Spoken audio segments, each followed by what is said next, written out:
আপনারা তখন আমাদের মুখপাত্র প্রবীর চক্রবর্তী মহাশয়ের কাছ থেকে শুনেছেন কি ব্যাপারে আজকে আমরা এখানে সাংবাদিক সম্মেলন ডেকেছি। খুবই মর্মান্তিক একটি ঘটনা, যেটা ভাষায় বলে বোঝানো যাবে না।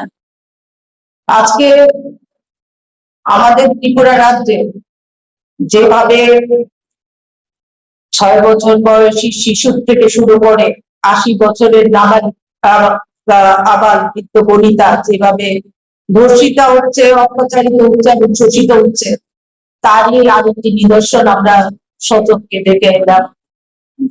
সেটা আমাদের শান্তিনিকেতন মেডিকেল কলেজে কর্মরত যে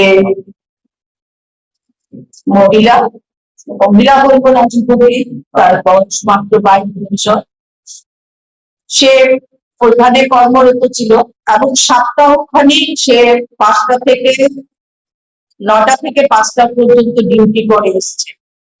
সেই জায়গা থেকে হঠাৎ করে গত সোমবার থেকে তাকে ওইখানে রাখা হয়েছে, যেটা ওর মার কাছ থেকে আমরা শুনে এলাম। মাকে সান্ত্বনা দেওয়ার মতো ভাষা আমাদের কাছে নেই। তার কর্তা যা সেই যুবতী মেয়েকে হারানোর শক্তি যার গেছে সেই রয়েছে।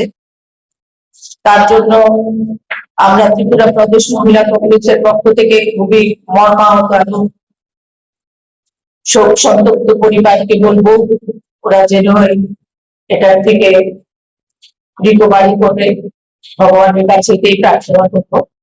যেটা শুনে এসছি সেই গত সোমবার থেকে সোম, মঙ্গল আর বুধবার দিন রাত্রে এই ঘটনা। মনীষার মাকে আমরা জিজ্ঞেস করেছি যে মেয়ে কিছু বলেছে কিনা, কয় না, এখানে বলেছে কাজের চাপ আছে, ওকে থাকতে হবে। তার জন্য ওই শান্তিনিকেতন মেডিকেল কলেজে নির্ধারিত করছে। কিন্তু বুধবার দিন যখন ঘটনা, এটা পরে জানতে পেরেছে তাদের অভিভাবকরা, 10টার সময় ও দরজাও খুলেছে, কিন্তু তাদেরকে অভিভাবকদের খবর দেওয়া হয়েছে রাত 2টার সময়। তাও ওইখানকার কিছু স্টাফ এসে বলেছে যে আপনাদের এখন যেতে হবে। বলেছে কেন? তখন বলছে ওর শরীর খুব খারাপ। শরীর খারাপ ঠিক আছে, ওর বাবা বেরোচ্ছিল, তখন ওর মা বলছে আমিও যাবো, ওকে ফোন করি। না, ফোন করলে পাবেন। কি ঘটনা তাকে কিছু জানানো হয়নি। যাওয়ার পর দেখছে যে ওকে একটা রুমের মধ্যে শুইয়ে রেখেছে। আমার প্রশ্ন এই জায়গায়, যদি এরকম ঘটনা, যেটা আমাদের মহিলা কমিশনের চেয়ারপারসন এবং সাংবাদিক মাধ্যমেও জানতে পেরেছি আমরা, যে এটা তদন্ত, এটা কি করে ওরা ঠিক করেছে যে এটা নিছক আত্মহত্যাটা এটা তদন্ত ছাড়া ওরা কিভাবে জানতে পেরেছে? তাহলে কি আমাদের রাজ্যে যে পরপর মহিলাদের উপর অত্যাচার, ধর্ষণ, খুন হচ্ছে, সেইগুলি মতোই কি এই ঘটনাটাও পার পেয়ে যাবে? এবং সেই যুবতী মেয়ের মার মুখ থেকেই শুনতে পেরেছি ওই ঘটনাকে ধামাচাপা দেওয়ার জন্য নানাভাবে উপঢৌকন দেওয়ার চেষ্টা হয়েছে। যদিও ওর মা বলেছে আমার সেই উপঢৌকন নিয়ে আমার মেয়ে তো ফিরে আসবে না, তার জন্য আমি চাই না, আমি চাই শাস্তি। আমার মেয়ের যা দশা হয়েছে সেই দশায় যেন তার হত্যাকারীকে পেতে হয়। তাই আমি নিন্দা জানাচ্ছি এই ঘটনা তীব্রভাবে, এবং আমাদের মহিলাদের নিরাপত্তা সুনিশ্চিত করার জন্য আমাদের মাননীয় মুখ্যমন্ত্রী তথা স্বরাষ্ট্রমন্ত্রীকে এর জবাব দিতে হবে।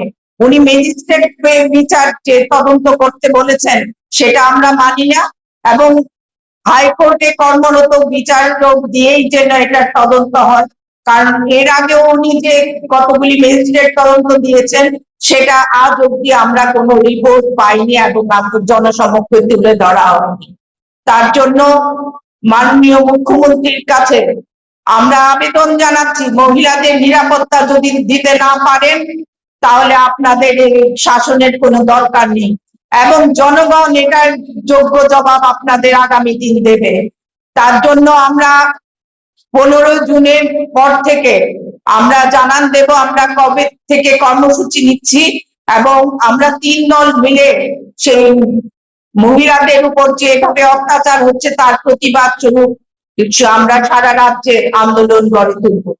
এবং আজকে এই ঘটনা আমাদের ত্রিপুরা প্রদেশ মহিলা কংগ্রেসের যারা প্রতিনিধিরা গেছিল তাদের মধ্যে আমাদের সদর জেলার সভানেত্রী, মহিলা সভানেত্রী রূপা রয় দাস ছিল, রাজ্য ত্রিপুরা প্রদেশ মহিলা কংগ্রেসের সহসভানেত্রী সুভদ্রা চক্রবর্তী, গৌরী মজুমদার, এবং সূর্যমণি নগরে যেটা ওই বিধানসভা ঘটনা, সূর্যমণি নগর বিধানসভা, সেই বিধানসভার ব্লক সভানেত্রী সাধনা সরকার আমাদের সঙ্গে ছিল, এবং ওখানকার স্থানীয় মহিলা কংগ্রেসের নেত্রীরাও ছিল।